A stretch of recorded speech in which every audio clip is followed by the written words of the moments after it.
Здравейте, приятели! В момента се намирам пред пенсионно и социално обслужване град Плевен. Може ли да ми обясните как трябва да мина, като асансьорчето не работи?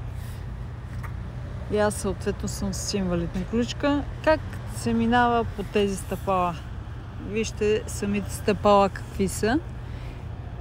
И от едната и от другата страна се стъпала. До кога България ще си мълчи на хорица, понеже им се плаща на някой си? Асансьорчето не работи. Това в България е нещо съвсем нормално. И хората съответно от службите трябва да се качват, за да взимат документи на такива като мен, примерно с инвалидни колички.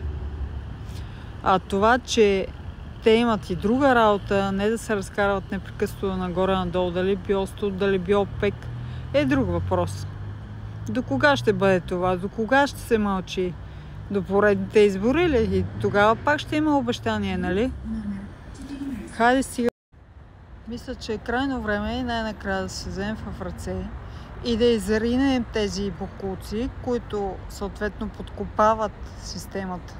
Защото тези служби не могат да бъдат в подлези, където хората да нямат достъп един вид. Или самите сгради да си направят съоръженията, да не трябва хората да тичат непрекъснато от службите да помагат, а да си вършат работа както трябва, да си я вършат, но в същото време и трябва да тичат навънка, дали био студ, дали био пек. Нека да започнем най-накрая новата година с нещо положително и не с обещания, а с това да бъде направено, защото честно ви кажа, през тази година се наслушах на обещания. Предполагам, че и вие.